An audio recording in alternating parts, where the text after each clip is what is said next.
Vladimir পুতিনকে খোলা চিঠি দিলেন ভলোদিমির জেলেনস্কি। দীর্ঘ 4 বছর ধরে চলমান যুদ্ধ বন্ধেই ইউক্রেনীয় প্রেসিডেন্টের এই পদক্ষেপ। লিখেন, যুক্তরাষ্ট্রের জন্য অপেক্ষা করাটা বোকামি, এর থেকে মুখোমুখি আলোচনায় বসা উত্তম। যুদ্ধবিরতিতে আগ্রহী রুশ প্রেসিডেন্টও জানান, শর্ত মানলে আসতে পারে কার্যকরী সমাধান।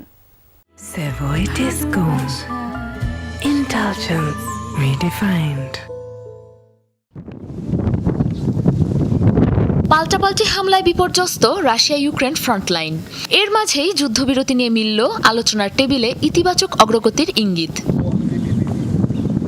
বৃহস্পতিবার রাশিয়ার প্রেসিডেন্ট ভ্লাদিমির পুতিনকে খোলা চিঠি পাঠান ইউক্রেনের প্রেসিডেন্ট ভলোদিমির জেলেনস্কি।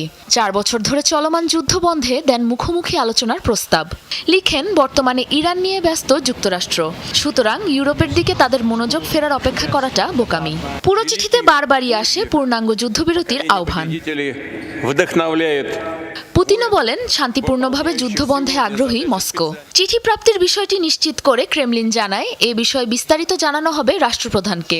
তার আগে জেলেনস্কিকে আবারও মস্কোয় জানানো হলো আমন্ত্রণ। বিষয়টি নিয়ে অনেক জটিলতা রয়েছে, তবে শান্তি চুক্তি তাদের সাথেই করা হবে যারা সন্দেহের অবকাশ রাখবে না। সব শর্ত মেনে করবেন বৈধ নথিপত্রে স্বাক্ষর। রাশিয়ারও যুদ্ধ বন্ধে সদিচ্ছা রয়েছে, তাদের পাঠানো নথিপত্র পর্যবেক্ষণ করা হচ্ছে, এগুলোর ব্যাপারে আলোচনা চলছে। শান্তি আলোচনা নিয়ে অগ্রগতির খবর শুনে উচ্ছ্বসিত মার্কিন প্রেসিডেন্টও। সমঝোতার মাধ্যমে দ্রুত যুদ্ধ শেষ হওয়ার আশাবাদ ব্যক্ত করেন ডোনাল্ড ট্রাম্প। আমি অত্যন্ত খুশি যে তারা আলোচনা ও সমঝোতার ব্যাপারে আগ্রহী। পুতিন ও জেলেনস্কি দুজনই ভালো মানুষ, তাদের দেশও অসাধারণ। চাই তারা নির্দিষ্ট কিছু বিষয় নিয়ে আপোষ করুক, দ্রুত শেষ হোক যুদ্ধ। অবশ্য ইউক্রেন ভূখণ্ডে এখনও রুশ হামলা বিদ্যমান। একদিনে 142টি এলাকায় অভিযান চালানো হয়েছে। লক্ষ্য ছিল অস্ত্রাগার, অস্থায়ী ঘাঁটি, জ্বালানি ও পরিবহন অবকাঠামো। একই দিনে রাশিয়ার 2111টি ড্রোন ভূপাতিত করার দাবি জানিয়েছে কিয়েভ।